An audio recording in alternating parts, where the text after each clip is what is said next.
Bom dia, boa tarde, boa noite, com muita alegria. Hoje a nossa live vai ser incrível. Temos um convidado muito especial, uma pessoa que eu tenho certeza que a história dele vai trazer algum insight para que você possa mudar totalmente a sua vida nesse período de pandemia. Todas as histórias, e eu acho que são várias histórias, porque ele passou na vida dele, todos os caminhos que ele passou e ele vai compartilhar aqui com a gente hoje, eu não tenho dúvida que vai ser de muita valia, porque muitas histórias de superação, muitas histórias de alavancagem, a história de alguém que veio lá do Cesarão e hoje vive uma vida que ele vai contar para vocês aí, mas passou por vários percalços para chegar onde chegou. Uma pessoa que está super antenada com tecnologia, um entusiasta de criptomoedas, uma pessoa que entende do mercado financeiro, uma pessoa que passou por várias profissões na vida dele, inclusive de radialista. E eu tenho certeza que quando vocês ouvirem a voz, vocês vão pegar uma menção aí lá do passado, para quem já ouviu. É porque eu sou novo, né? Tenho 22 anos, aí eu não lembro muito da época que ele trabalhava na Transamérica. Aliás, já estou dando muito spoiler aqui da vida do nosso grande convidado, da vida de uma pessoa que eu tenho um carinho muito grande, uma pessoa que eu tenho certeza que vai contribuir e vocês vão aprender muito com ele. Então, vem para cá, sem mais delongas, entra aí com a gente, meu grande amigo Carlos Soares. Opa! Chegou. Maravilha! Grande Tommy! Cara, que satisfação estar fazendo parte do projeto aí. É um projeto que a gente demorou para se fazer, né? Então, em tempos de quarentena, sem nada para fazer, muita gente. Eu cansei de ouvir essa palavra live, né? O que mais a gente ouve é live. Então, por que a gente não fazer live? Enfim, para a gente bater papo, já que a gente não consegue estar de forma presencial, vamos bater um papo, vamos trocar uma ideia, vamos falar, vamos falar de tudo aqui, né? Ou quase tudo. Cara, tô muito legal. Gostei dessa ferramenta legal.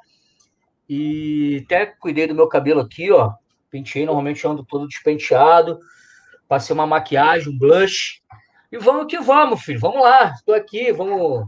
Aí é Tome, fácil, né? A esposa do cara é maquiadora, aí é fácil, né? Eu fico aqui, ó, tome, vendido.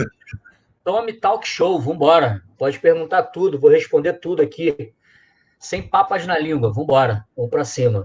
Agradecer o pessoal que já está A compartilhando a live aí. Eu demorei para galera tá compartilhar, então assim, compartilhando. eu não sei se tem como sair daqui e compartilhar em grupos e tal, mas depois a gente vai fazer outras lives aí, Tem como enfim. Vai dar compartilhar. tudo Olha certo. só, vou agradecer aí a presença da Solange Duarte, família. E aí, tudo bem? Ó, Elisa, a maquiadora do Carlos, Pelo esposa menos a galera, querida. a família tá entrando, né? Isso é legal, Ó, senão Érico que alguém não vai ver Alexandre, isso aqui, né? Rogerinho Lisboa, Xande Lima, olha só, Xandão tá aí, Enéas, grande poeta. Rapaz, tá sensacional. Mas, Carlos, vamos lá, Oi. ver o que a Bom, gente vamos pode lá. fazer para contribuir na vida das pessoas aí. Como eu venho falando aí em todas as outras lives, às vezes a gente fica atrelado, fica agarrado aí a biografias de sucesso. Peraí, deixa eu fazer um adendo aqui. Cara, temos gente aqui do Peru. Olha lá, Mike Cubas, hermano, nas Olá, coronitas, que hermano, negócio. hermano! Hermano, estamos aqui. Escucha, que tem uma pessoa que vai a contribuir muito com nós. Grande abraço, amigo. E a gente fica agarrado, assim, fica muito fechado, Carlos, quando a gente vê história de sucesso, biografia de sucesso, de pessoas que a gente sabe que, não é que a gente sabe, é que a gente fica travado por achar que a gente não é capaz. O ser humano tem isso, tem uma crença limitante de olhar assim, o Flávio Augusto, pô, o cara é dono do Orlando City, cara, como que eu vou me espelhar na história desse cara? Eu nunca vou ser dono de um time de futebol americano, mas esse cara morava aqui em Bangu, era um cara que corria atrás de clientes, de alunos para cursos de inglês, era funcionário, E hoje a gente sabe quem é, o Flávio Augusto aí é inominável, um cara sensacional. E esse cara cresceu. E na história dele, ele deu um spoilerzinho, que ele ouviu uma história e botou em prática.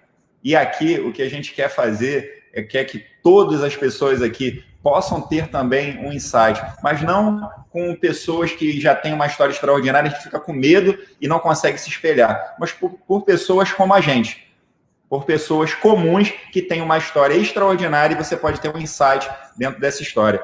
E com isso, Carlos, eu queria, na verdade, não sei toda a sua história, mas sei que você veio lá do Cesarão, cara. Quando é que você saiu de lá? Como é que foi? Como é que é a infância lá no Cesarão? Assim, Cesarão, cara, que saudade de Cesarão. Tem 20 anos que eu não. Tem pouco tempo que eu não vou. Cesarão, na verdade, ele é uma comunidade. Hoje era considerado o maior conjunto habitacional da América Latina até então. Vou falar um pouco da história do Cesarão. São aquelas casinhas pequenininhas da SEAB, né? E eu fui para lá.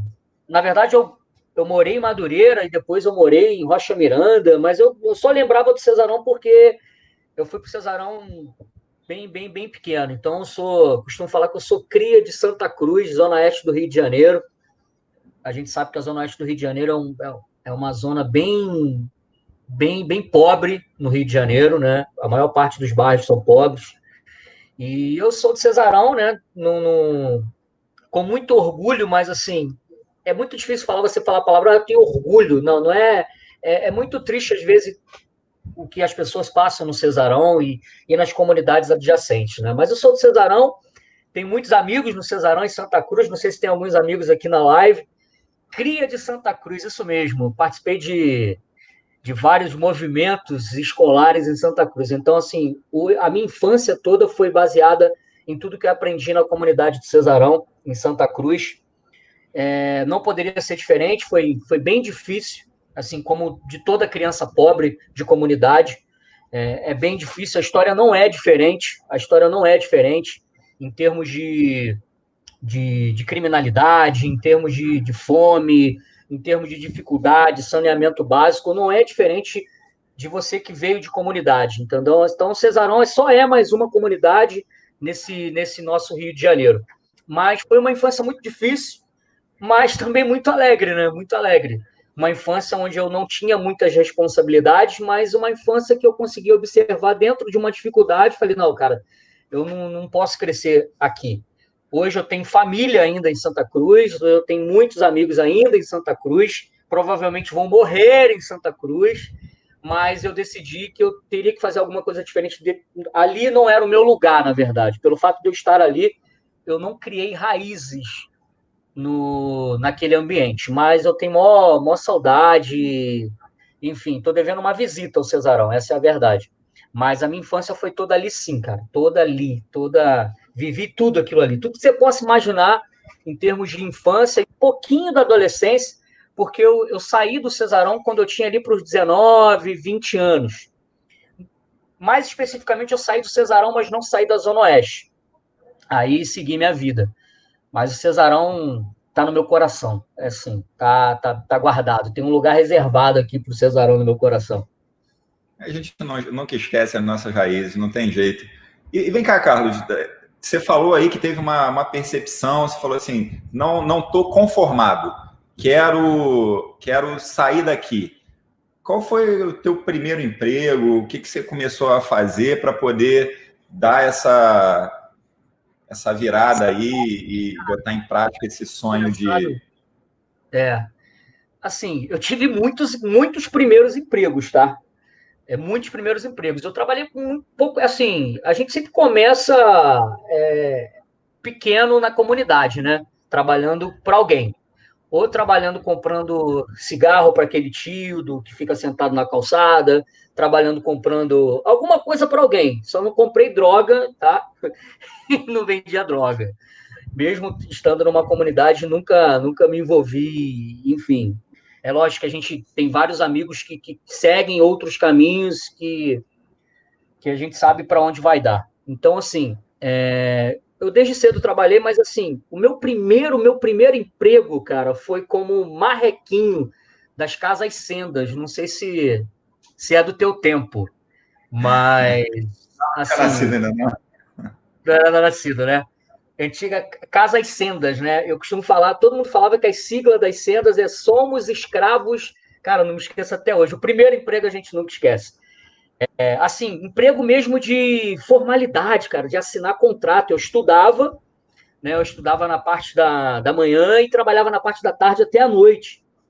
Então, era marrequinho, usava uma roupa cor de abóbora feia pra caramba, igual aquelas roupas de gari, mas era uma roupa, era um macacão horrível.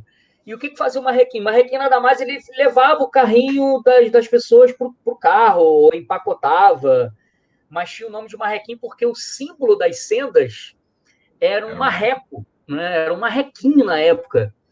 E tinha um lema dentro das sendas na época que era Somos escravos. O que significa sendas, tá? Para quem não sabe. Somos escravos noite e dia de Arthur Sendas, porque o nome do dono das sendas se chama Arthur Sendas. E olha que interessante, porque eu trabalhei de marrequinho num lugar que eu tinha, onde meus tios também trabalhavam lá por muito tempo. E eu consegui. Na verdade, os meus tios nunca me colocaram lá dentro. Quem me colocou foi um vizinho. Falou, cara, tem um emprego lá chamado Marrequinho. Eu falei, vamos nessa. Eu tinha 15 anos na época. 15 anos eu trabalhei como marrequinho. E eu estudava e trabalhava. Cara, a roupa era muito feia, velho. Muito feia. Usava um boné ridículo. Eu nem lembro quanto que eu ganhava, mas era relativamente, assim, interessante para a minha idade, né? Para um menino de 15 anos. E trabalhava para ajudar em casa e para ter as minhas coisas, enfim. Mas foi assim, foi meu primeiro emprego, marrequinho das Casas Sendas. Esse foi meu primeiro. Eu fiz muita coisa. Aí depois, olha que legal, eu fui promovido depois de marrequinho. Na própria Sendas eu fui promovido para promotor de fruta. O que seria isso, um promotor de fruta? Arrumar as frutas que caíam no chão, eu ficava arrumando ali nas gôndolas, né? E meu salário eu nem lembro, não lembro assim de quanto que eu ganhava, mas foi bem legal porque eu tirei a roupa laranja e fiquei com uma blusa branca e uma calça jeans. Aí já deu uma melhorada. Mas era ridículo, cara. Marrequinho, mas pensei como marrequinho. Mas foi o que te forjou o que é hoje, né? Você de repente deve É, ter começado lá. Agora, o bacana, né, cara, que você é bíblico. Você falou aí, caramba, eu trabalhava para poder contribuir em casa, ajudar em casa. E assim, isso. já é bíblico ajudar pai e mãe, já é honroso. Mas É, eu aí, tive uma, é, eu tive uma infância realmente muito difícil. Essa é a parte triste da história, né? Cesarão foi incrível, mas foi muito difícil. Muito difícil e não é diferente agora, sabe? Não é diferente de você que mora numa comunidade. E antes era mais difícil ainda porque tinha uma questão de inflação, enfim, uma série de fatores que influenciavam ali no finalzinho dos anos 80 para os anos 90, né? Então, assim, era muito complicado. Eu tinha, 10 anos na época e vi situações horríveis, assim, de gente passando fome. É horrível, assim. Mas eu, quando eu cheguei aos 15 anos, falei, ó, preciso trabalhar para ajudar. Minha mãe trabalhava numa empresa, numa indústria de sapato. Minha mãe sempre foi dona de casa, depois arrumou um emprego, trabalhava como diarista, trabalhava como numa indústria de sapato, enfim. Então ela ralava demais, então eu vendo aquela situação, eu falei que eu preciso fazer alguma coisa para ajudar, para de repente contribuir com alguma coisa dentro de casa. Isso eu falo de eu maduro agora falando para você, mas antes eu não tinha essa consciência, eu só ficava assim, não, eu preciso ajudar. Eu preciso fazer alguma coisa para contribuir. Porque, assim, era muito normal na época também, meninos, né, assim, até com menos idade do que eu, trabalharem. Não tinha nenhum problema de trabalhar e estudar. Hoje que tem essas palhaçadas de exploração, enfim, uma série de. Não que não tenha exploração infantil, mas antigamente era super normal. E o menino, né, de 13, 14, 15 anos, ir para uma feira, ajudar um feirante, ou até mesmo trabalhar num supermercado, enfim, era super normal. Então, assim, eu tinha essa consciência assim de teria que fazer algo para mudar aquele quadro ali. e, e depois disso daí, Carlos, Na verdade, assim, nesse início aí, parece que foi bem duro. Você conseguiu tirar algum aprendizado com isso para trazer para a atualidade, algum aprendizado com a vida? Hoje, o que você vê, a realidade das crianças hoje, tudo que você vê que está acontecendo aí, e tudo que você viveu lá atrás, o que você vê de diferença nisso? O que te fortaleceu com isso tudo aí que você passou? Na verdade, assim, não muda. Na verdade, os tempos de hoje, cara, a gente tá falando igual um monte de velho aqui, né? Não, a gente não tem essa idade toda, não. Mas, assim, comparando a época que a gente viveu ali, anos 90 lá, anos do 2000, adolescência e tudo mais, só escalou, né? Essa é a grande verdade, só aumentou. Só que, assim, hoje em dia, existe muito mimimi relacionado a essa questão do adolescente, né? É uma geração diferente, sabe? É uma geração mega diferente. Um menino de 15 anos hoje, lógico, a gente está vivendo numa geração de muitas oportunidades, né? Muitas oportunidades. Então, assim, antes era um pouquinho mais escasso, mas se conseguia. Hoje não, o menino de 15 anos ele tem a internet à disposição dele. Então a gente vê meninos aí de 15, 16 anos, milionários, são raras as exceções, né? A gente vê que a garotada de hoje em dia, elas estão muito presas à rede social, mas de uma forma muito negativa, sabe?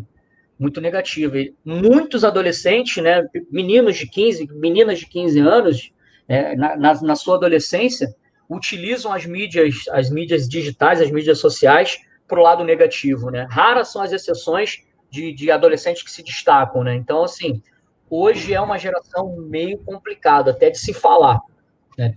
Até por conta dos pais, enfim. Antigamente não tinha isso, cara. Era incentivo puro, ó, não, você 15 anos, bora. A gente costumava falar, não, já criou cabelo debaixo do braço, já tá pronto para trabalhar, sabe, essas coisas. Principalmente com menino, né? Não muito com menina. Menina tinha os trabalhos de casa. E eu acho que hoje em dia perdeu um pouco esses valores, né? Essa coisa de colocar o filho como se fosse numa redoma, o excesso de proteção iniciou-se ali nos anos 2000. Dos anos 2000 não tinha esse excesso de proteção. E isso foi muito válido para mim hoje, né? Para me tornar o que me tornei hoje. Graças à minha mãe, graças a todos os trabalhos que eu tive na minha adolescência até o início ali da minha vida adulta, que eu trabalhei com muita coisa, filho, você não tem ideia. Trabalhei demais com muita coisa, assim. Vou ficar horas aqui falando dos meus trabalhos. Mas, assim, isso.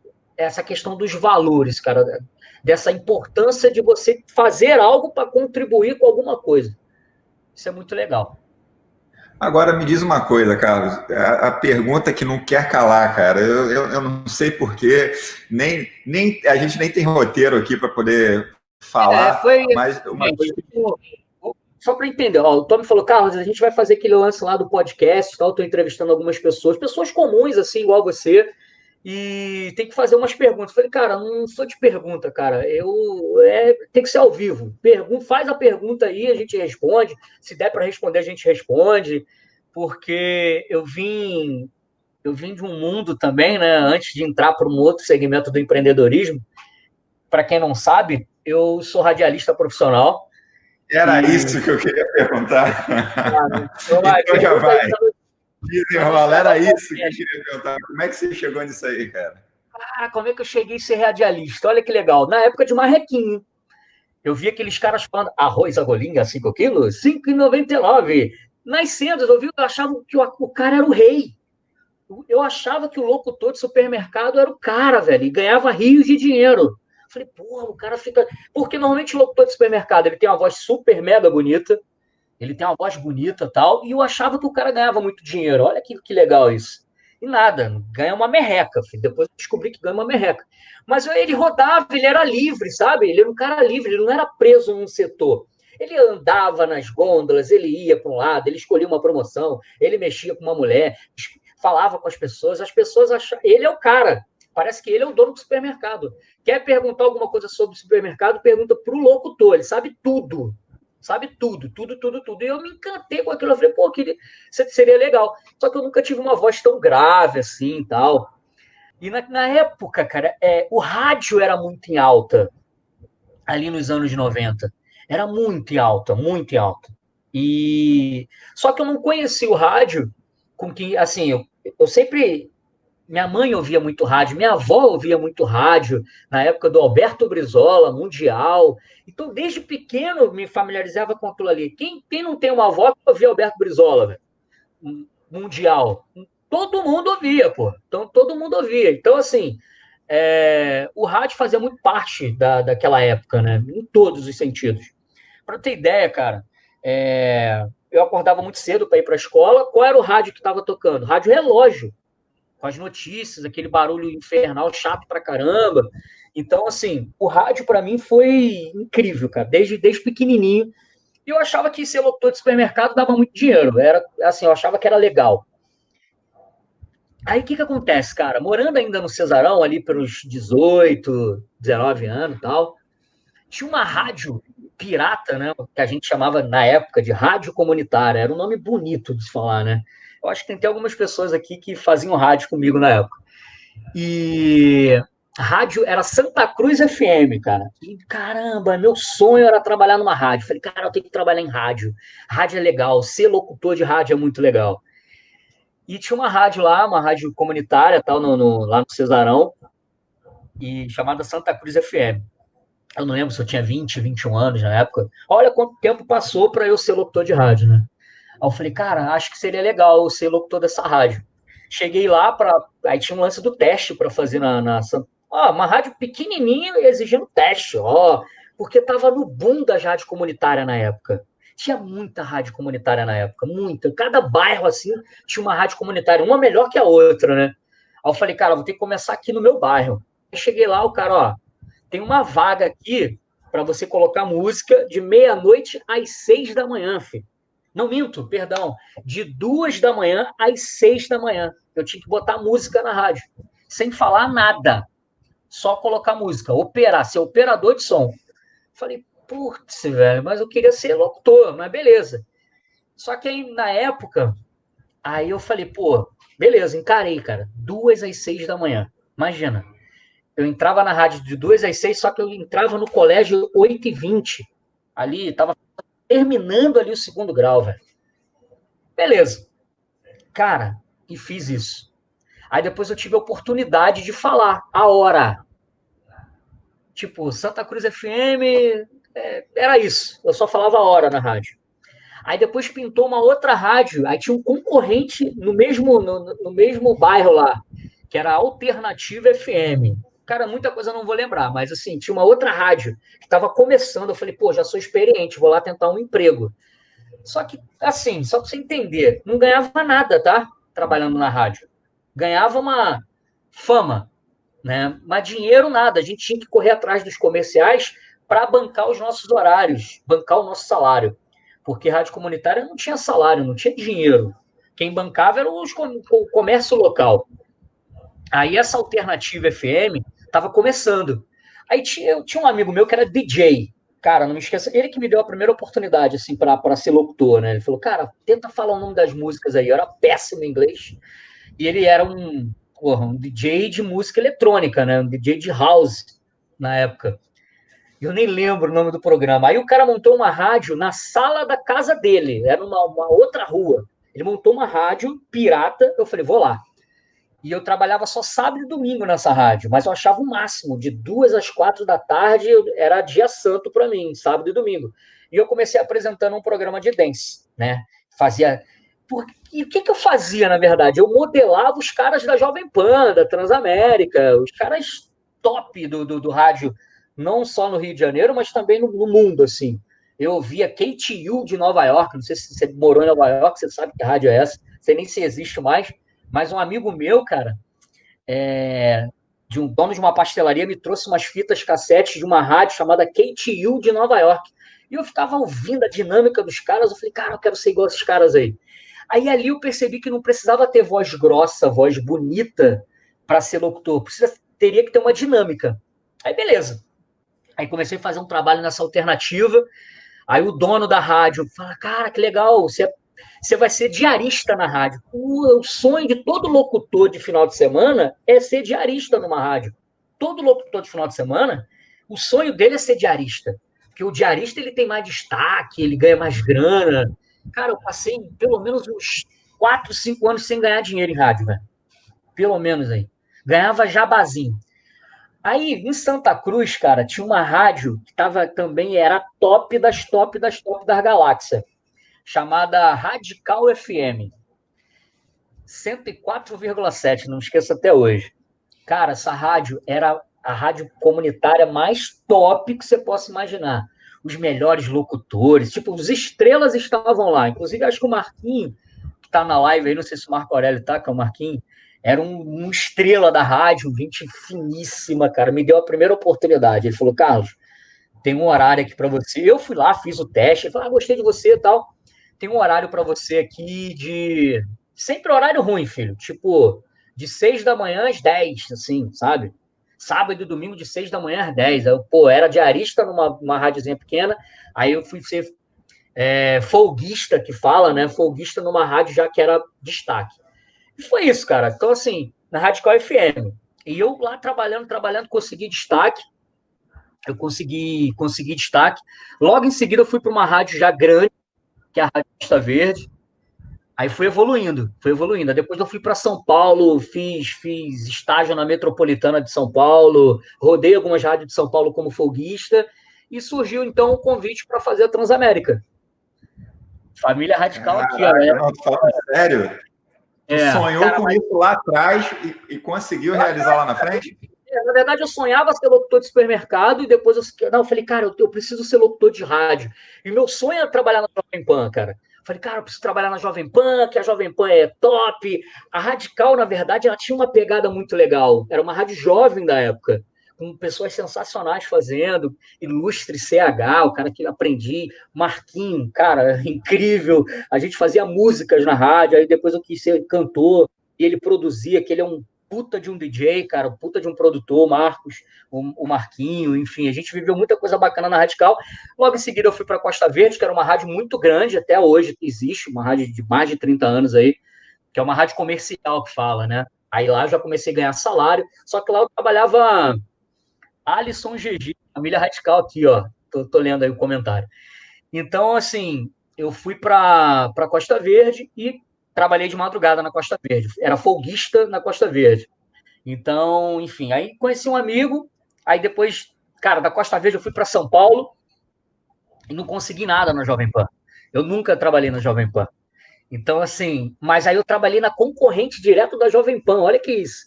Falei, cara, aí eu fui para São Paulo, comecei a adquirir conhecimento e tal, aí depois fui chamado para uma rádio em Maringá, no Paraná. Fui lá pro Paraná. Eu falei, cara, vou viajar o Brasil agora com esse negócio de rádio, vou ser artista. Aí, beleza, eu fui para Maringá, cheguei numa chamada Rádio Mais, que era uma rádio top do Paraná, que hoje pertence até ao grupo Massa, né, o grupo do Ratinho.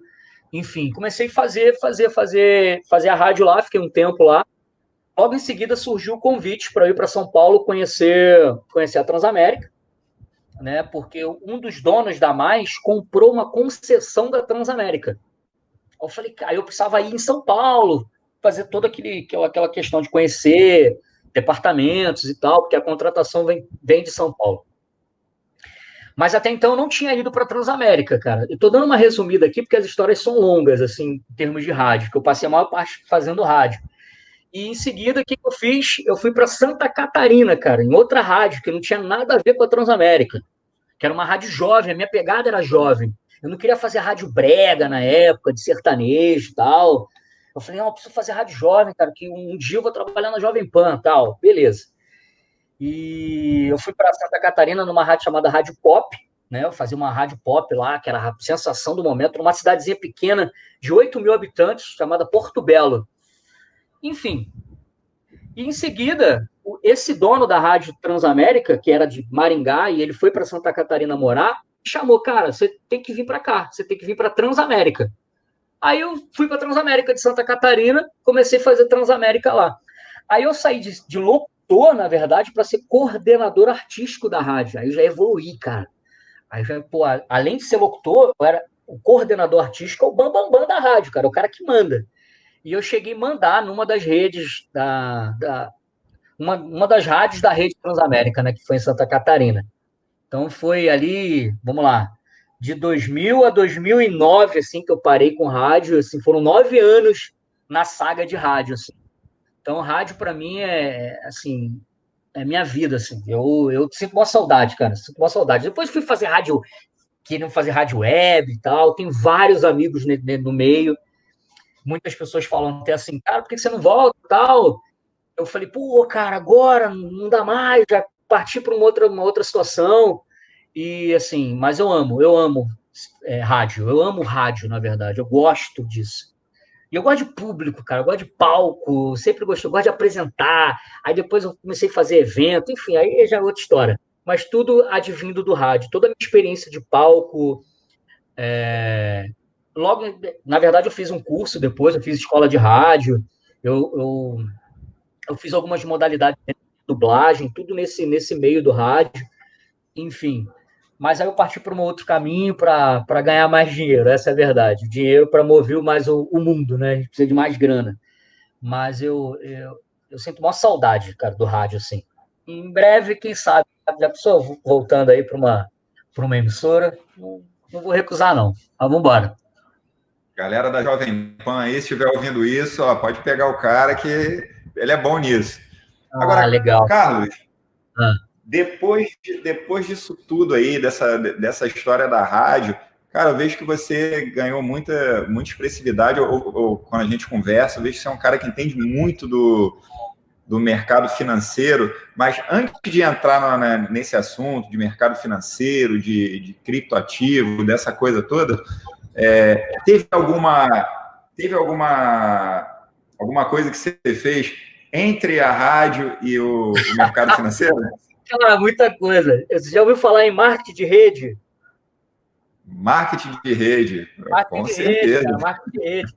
Cara, olha que legal, ainda no rádio, cara, ainda no rádio. É... Inclusive, tem até um stand-up de um camarada que é lá de Curitiba. Eu participei de uma palestra, cara. Um amigo, eu fazia rádio, né? Mas no Rio de Janeiro, não é. Eu fazia rádio, mas assim, não fazia de forma profissional, mas eu falei, cara, eu preciso ganhar dinheiro e fazer as outras atividades. Cara, uma das atividades que eu sempre fiz foi vender alguma coisa. Eu sempre trabalhei vendendo, cara. Vendendo. Sempre trabalhei com venda. Vendia. Vou revelar a minha idade aqui, mas já vendia Barça, vendia curso de inglês, assim. Vendia tudo, cara, vendia tudo. Foi uma habilidade que eu tive que conquistar, porque sempre me falaram, cara, você precisa vender alguma coisa para ganhar dinheiro. E, cara, eu tenho história, velho, tem história. E eu entrei numa parada chamada marketing de rede, marketing multinível, que hoje tem um nome super bonito, chamado marketing de relacionamento. Um camarada, um papelzinho na rua, eu peguei um papelzinho tipo do renda extra agora, ganha acima de R$ 1.000. Eu falei, putz, é agora. E o que acontece? Um amigo me chamou para uma palestra dessa. A primeira empresa que eu participei de palestra foi na Barra da Tijuca, né, uma empresa chamada Herbalife. Né, caramba, Herbalife. Aí eu fui lá, me arrumei, fiquei bonitinho, fui lá na palestra. Aí o cara, engraçado que o cara fez um stand-up disso, cara. Vou repetir o que ele fala. Lá na palestra, né, eu tinha 20 e poucos anos, na palestra o cara falou, você que está aí triste com a sua situação financeira. Quem já ouviu isso? Quem já fez marketing de rede sabe o que eu estou falando. Você que quer ser gerente de si mesmo, dono da própria vida, quer realizar seus sonhos. Eu falei, sou eu. Esse sou eu, filho. Sou eu esse. Eu quero ser isso daí. Eu quero ser, na época era supervisor. Eu falei, não, vou ter que ser isso, vou ter que ser isso, vou ter que ser isso. Aí me cadastrei. Eu me empolguei com aquele negócio. Falei, cara, gostei desse mercado. Tudo as pessoas batem palma, né? O cara vai lá, palma. Eu falei, eu quero ser aplaudido. Eu quero estar lá na frente. Olha que louco, né? Eu sempre fui assim, cara. Eu sempre participava de alguma coisa e eu falei, eu quero estar lá na frente, cara. Eu quero estar lá na frente. Aí, mas a primeira empresa só derrota, né, filho? Peguei todo o meu dinheiro, que não era muito, e comprei lá os shakes da Herbalife. Comprei. Tinha que Pelo fazer menos uma. emagreceu? Nada, eu usava um bottom feio pra caramba. aquele perca peso, eu falei, pô, não estou perdendo peso, vou usar o boto do trabalho em casa e tenho uma renda extra. Era um boto que parecia um outdoor no peito, né? Horrível, horrível. Eu falei, gente, mas me falavam, né? Me falaram que eu tinha que usar aquilo ali porque dava resultado. E eu nunca tive resultado na Herbalife. Mas eu aprendi muito. Dali, cara, o marketing de rede é como se fosse um rádio, tá? É uma cachaça. Quando você entra no marketing de rede, você não sai nunca mais.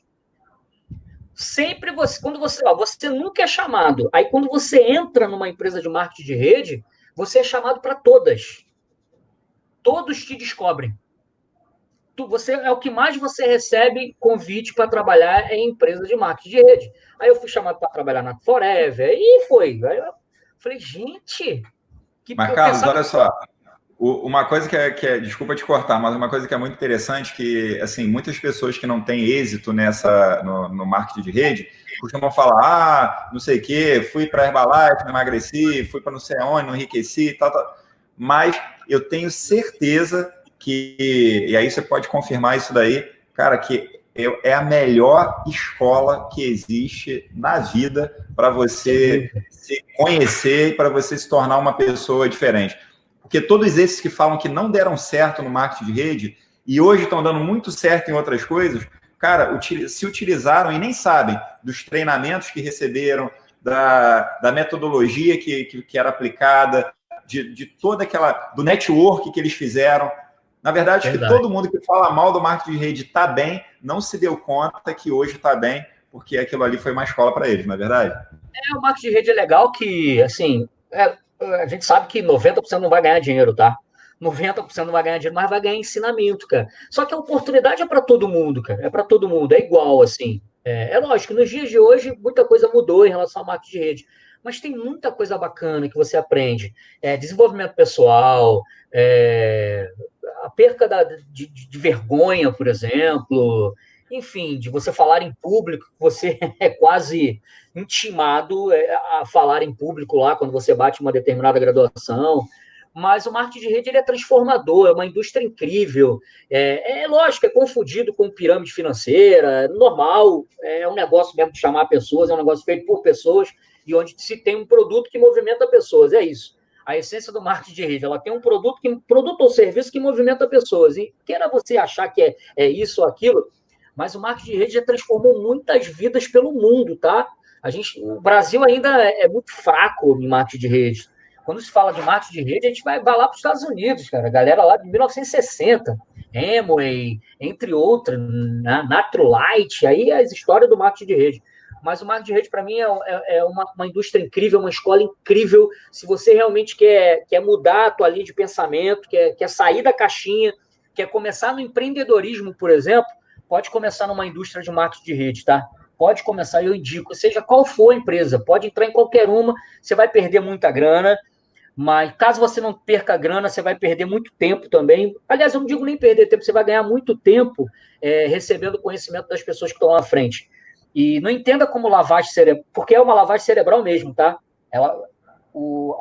A maioria das palestras de marketing de rede é realmente para tirar você de um ponto A para o ponto B, seja financeiro ou seja de mente, sabe? Você precisa, o marketing de rede ele te ajuda a sair de um ponto A que você está, que é a escravidão da CLT, para um mercado de empreendedorismo. Então, muita gente entra no empreendedorismo através do marketing de rede. Mas lembrando, o marketing de rede ele é uma ferramenta dentro da questão do empreendedorismo ali. Tá? Então, assim, existem várias vertentes. Aí daí, então, conheci essa indústria incrível e fiquei anos nela também. Tive vários sucessos, ganhei dinheiro, perdi dinheiro, mas é uma indústria também que, juntamente com o rádio, eu só tenho a agradecer, cara. Se hoje eu sou o homem que eu sou, em termos de conhecimento, eu agradeço ao marketing de rede. Primeiro que eu gosto de lidar com pessoas, eu gosto de pessoas, assim. É lógico que eu passei por alguns momentos na vida que eu preferia não lidar muito com pessoas, né? Mas, assim, o marketing de rede, você precisa criar essa habilidade. E ele te ensina a lidar com pessoas. Isso que é legal.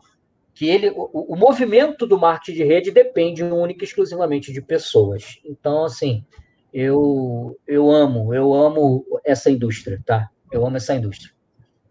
E e através dessa indústria aí, valeu a pena, Carlos? Assim, é uma pergunta até muito particular. Eu sei que você venceu em muitas empresas dessa daí e fez um network incrível, mas valeu a pena ser chamado de Jequiti Boy?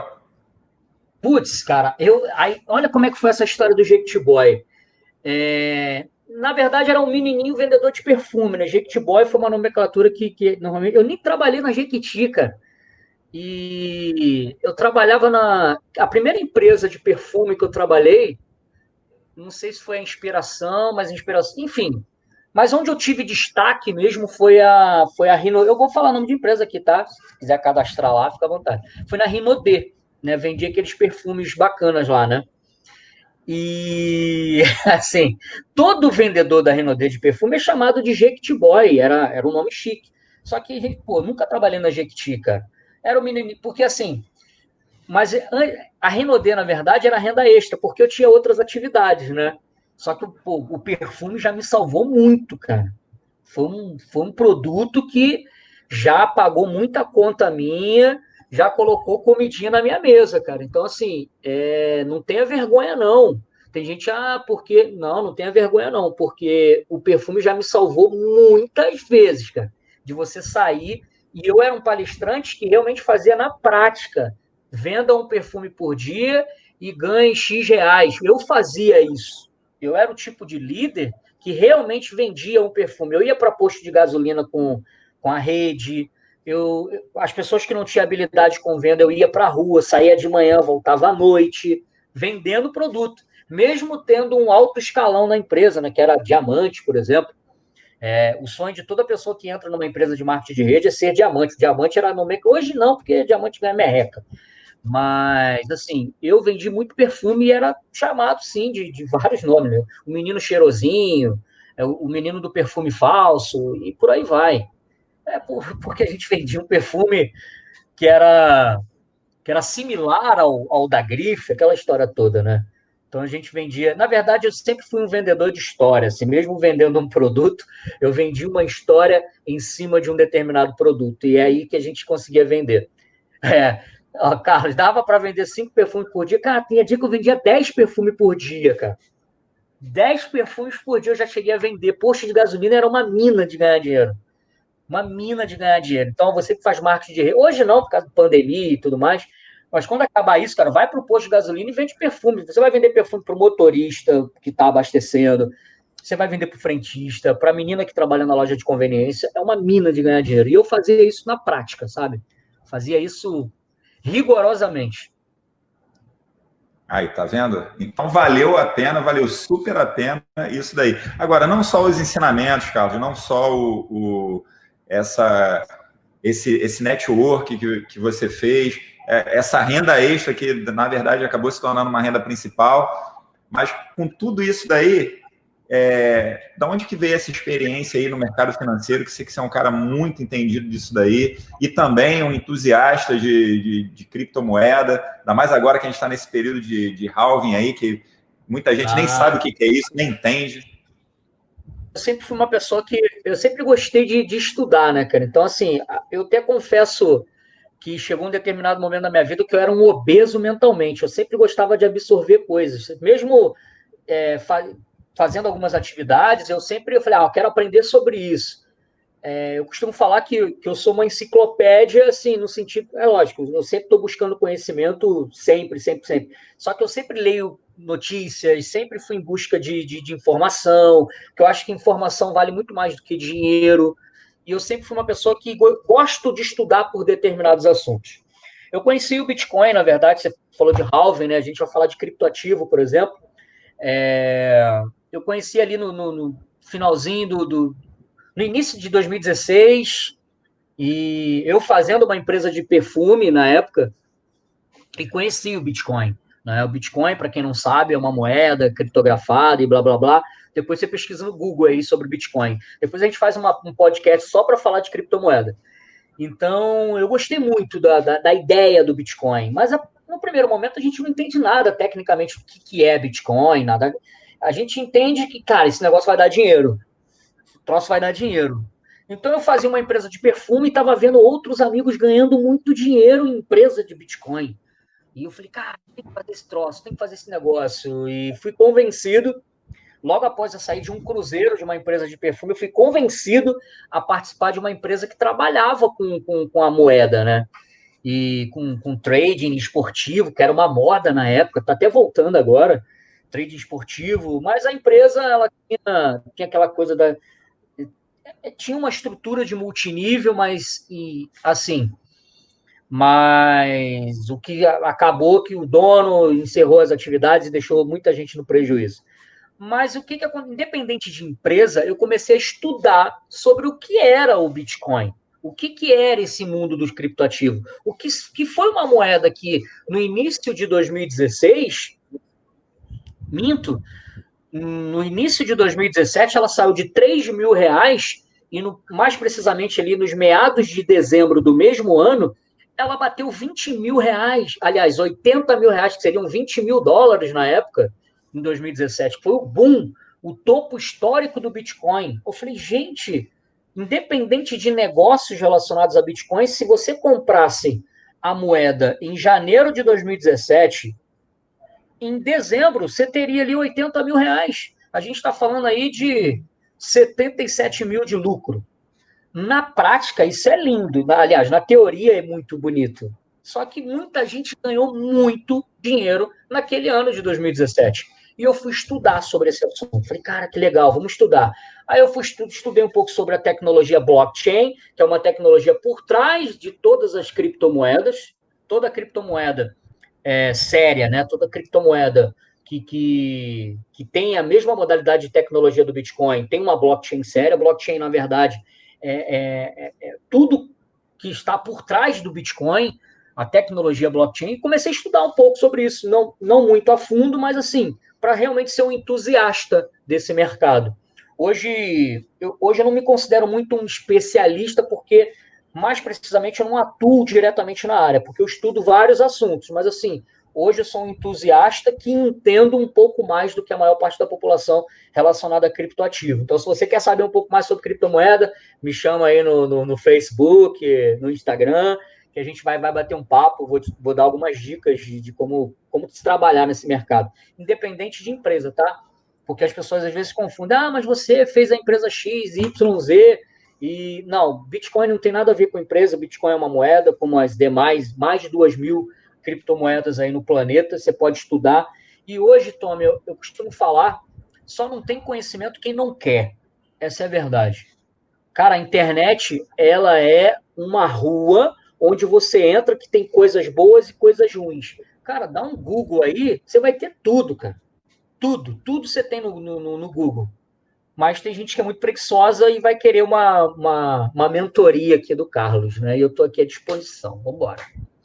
Ó, Carlos, olha só, eu achei incrível a gente falar nesse finalzinho de criptomoeda, de criptoativo. Eu estou vendo aqui 480 mil perguntas sobre esse tema e parece que hoje, como as pessoas estão nesse período de quarentena, nesse período de perder emprego, nesse período de não saber o que fazer, eles querem, de repente, entender um pouquinho mais disso daí. E aí eu vou fazer aqui online um desafio para você, um convite para você, e que a gente consiga dar sequência nisso daí. Que tal a gente continuar batendo esse bate-papo? Aliás, somente sobre criptomoeda, criptoativo, mercado financeiro. Eu te convido a fazer isso nesse domingo agora. O que você acha? Não, topo. Então, pode marcar aí domingo. Fechado, por mim tudo bem. A gente fala só sobre cripto. Aproveitando aí, falou da palavra halving, né? Quem quer saber sobre halving, assista a live aí no domingo que a gente vai falar sobre o halving, que acontece hoje. Se eu não me engano, deve estar acontecendo agora. Nesse momento emblemático. Assim, a dica que eu dou relacionada a criptoativo, cara, primeiro, você tem que estudar. Segundo, assistir a live de domingo, que a gente vai te ensinar algumas coisas relacionadas à criptomoeda. Se você não sabe nada sobre Bitcoin, sobre criptoativo, porque as pessoas confundem, no domingo a gente vai falar um pouco sobre isso, tem Bitcoin com empresas fraudulentas, por exemplo, tem nada a ver. tá? E, enfim. Mas falando até para a gente terminar, falando de mercado financeiro, eu estudei sobre bolsa, sobre ações, enfim. Mas criptomoeda é a moda, né? Criptomoeda é a solução para o mundo. Então, assim, se você tiver disposição, compartilhe a live de endereço no domingo para as pessoas que têm interesse em entrar no mercado, não entrar em furada. A gente vai dar algumas dicas para você, então, no domingo sobre criptomoeda. Beleza? Então, olha só, Carlos, só para a gente finalizar aqui, já que o desafio foi lançado e você aceitou, cara, com tudo isso daí que você viveu, com toda essa história tua de vida, se você pudesse dar uma dica para quem está assistindo a gente aí agora, né? Porque você foi um cara, pelo que eu vi aí, que deu várias viradas na vida, nunca se deixou, nunca esmoreceu por trabalho, por chacota, por nada te abalou. Aliás, claro que a gente sabe que o sentimental está só dentro da gente, mas você nunca parou.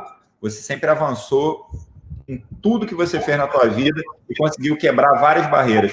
Que dica que você pode dar para a galera aí nesse período de crise para a gente finalizar nossa live hoje e deixar esse gostinho aí para domingo? Não, beleza. Primeiro, fique em casa, né, cabeções? Fique em casa. Essa história de ir para a rua, tal, enfim. Cara, em época de pandemia, eu acho que se você tem a oportunidade de ter uma internet em casa, pesquisa, cara, estuda, estuda. Não fica só vendo live de. Porque assim, as pessoas. Por que hoje eu sou o que eu sou? Porque, primeiro, eu modelei algumas pessoas de sucesso, modelei algumas pessoas ao longo do caminho. Então, primeira dica, eu acho que você tem que modelar pessoas que têm o resultado que você gostaria de ter. Eu acho isso muito importante. Modelar pessoas de sucesso. Eu sempre fui um cara que li pouco, né? Eu não leio muito, assim, livros, por exemplo. É uma habilidade que eu preciso ainda conquistar, mas eu sou um cara que. O rádio me ensinou isso.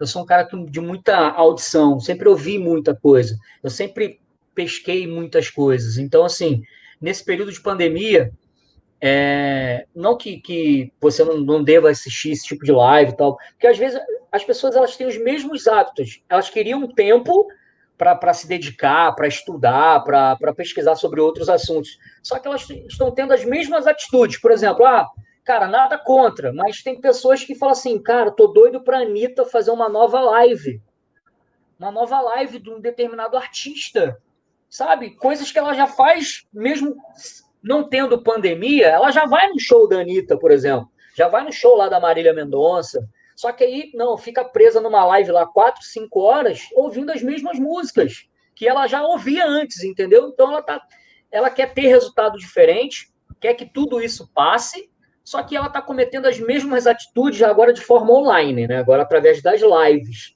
Ela não está presencialmente assistindo determinado artista. Isso é só um exemplo, tá? Que eu estou dando, que as pessoas elas pediram tanto um tempo, Deus falou assim, não, vou dar um tempo para os seres humanos aí.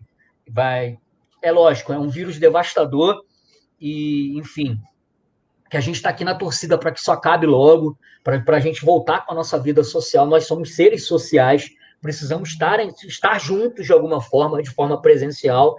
Principalmente a galera que é sinestésica e precisa desse contato, deve estar sofrendo demais. Eu sou um cara mais visual, mais auditivo, mas tem muita gente sinestésica e se você não sabe o que é sinestésico, sinestesia, pesquisa no Google aí, tá? Pesquisa, gente. Então, a dica que eu dou é você aproveitar esse momento que você está enclausurado, que você está em casa, que é muito importante que você esteja em casa, de você pesquisar, cara, estudar outros assuntos, criar novas habilidades. Essa acho que é a dica principal. Crie novas habilidades. Por quê? Os maiores milionários do planeta, eles só se tornaram milionários depois de uma grande crise. Se você fizer uma pesquisa no Google, vocês vão perceber que grandes milionários passaram por crises horríveis. Horríveis. Então, assim, crie novas habilidades. Essa é a principal dica. Aprenda novas coisas. Porque, de repente, você que está vendo essa live agora, quando tudo isso passar, de repente você nem tem mais o seu emprego, lamentavelmente. Só que você tem outras ideias, você tem outras habilidades. Você adquiriu novos conhecimentos, você buscou novas informações diante de tudo que a gente está passando agora. Então, essa é a principal dica. E a outra dica, que você, domingo, esteja na nossa live para a gente falar de criptomoeda, que é a revolução do dinheiro do planeta Terra no século XXI. A gente vai falar mais detalhadamente sobre isso. Valeu? Galera, olha, incrível. Carlos, muito obrigado, cara. Gratidão aí por ter contribuído muito, muito.